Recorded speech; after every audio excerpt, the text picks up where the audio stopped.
Welcome again to the Kubota Service Pro Engine Series.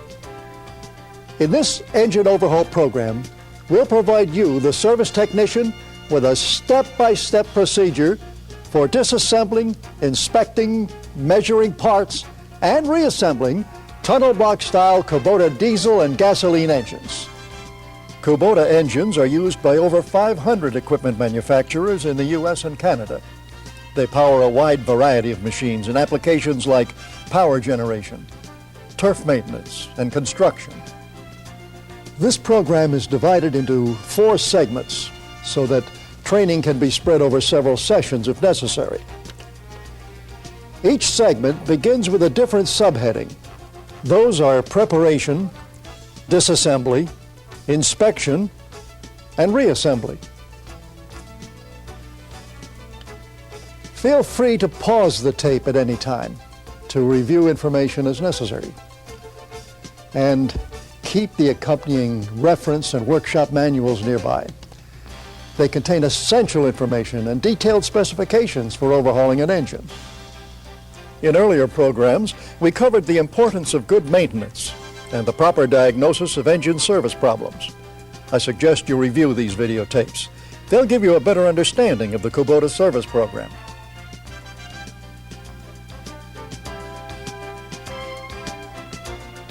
Before we actually begin work on the engine, there are a number of important steps in preparation for that task. First, have the proper workshop and parts manuals. They're available from Kubota or your local dealer or engine distributor. Kubota engines come in a number of different series and sizes, and within a series there are variations depending upon the application.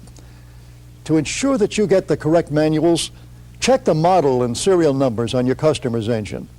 You'll find these numbers in one of 2 places: under the injection pump or on the exhaust side of the engine in this location. Always remove the engine from the product before an overhaul and attach it to a suitable engine stand.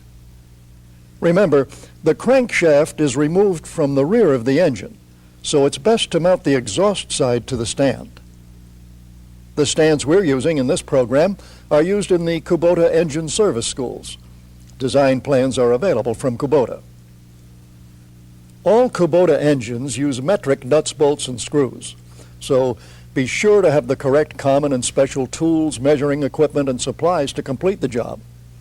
A complete list can be found in the reference manual. A key requirement is an accurate torque wrench. Torques on these precision engines are critical. I suggest you have your torque wrenches calibrated periodically to ensure accuracy. If you're not equipped to do this in your shop, have your tool jobber arrange a service for you. Do not use air impact tools to work on these engines. You could do damage to threads or other components. Kubota has special kits available to make the engine overhaul process easier. This kit, for example, contains a complete gasket set for the engine. Other kits include ring and bearing sets.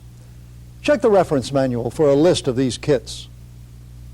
All the specifications and procedures necessary to do the critical machining of engine components are included in the workshop manual.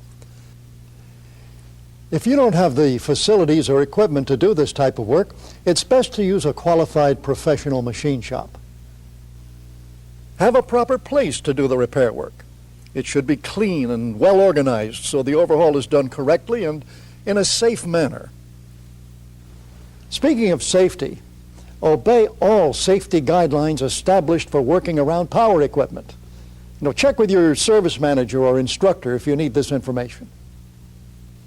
Be especially careful when working around batteries or unshielded rotating parts. Keep your body away from dangerous high-pressure liquids, such as can be discharged from fuel injection lines, accumulators, and hydraulic components.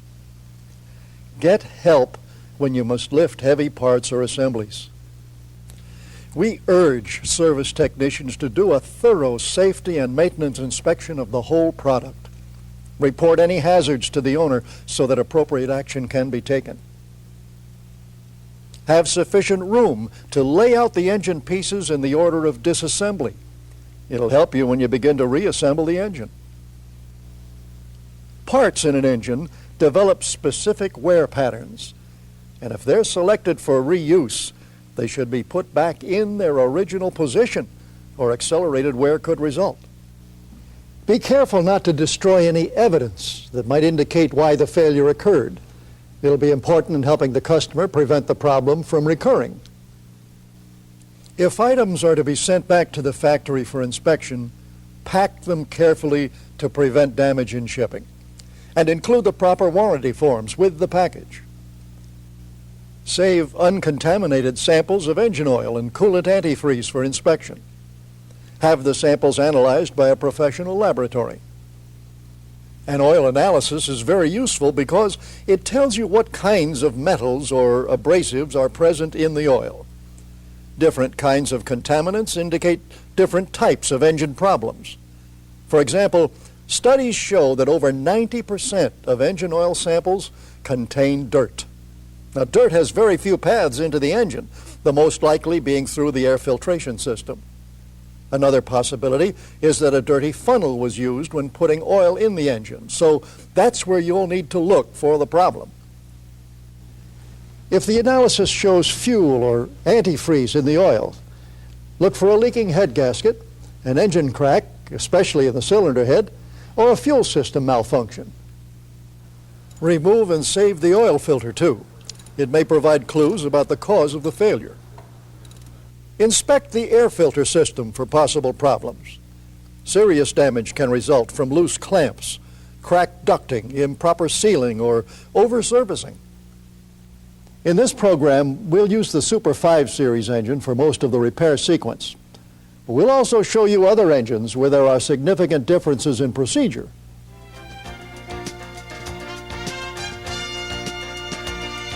Customers have come to expect long life from Kubota-powered equipment. This customer, however, complained of hard starting and low power in his turf tractor. The technician questioned the customer, had him describe the symptoms, and then tried to recreate the condition himself. He confirmed the customer's complaint. He also noticed white smoke on startup, then blue-gray smoke after warm-up.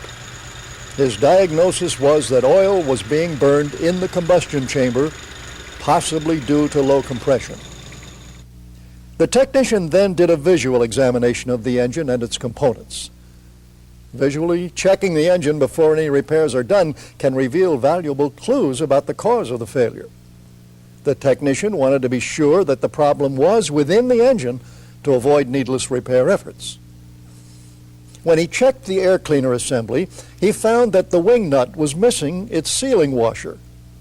He also found dirt in the intake hoses beyond the filter assembly.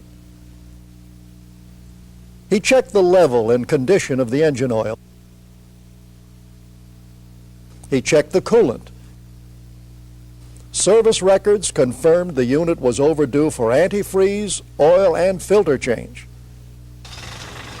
He then checked the engine oil pressure. It was low. A compression test showed low compression in all cylinders. The technician concluded the unit needed a complete engine overhaul.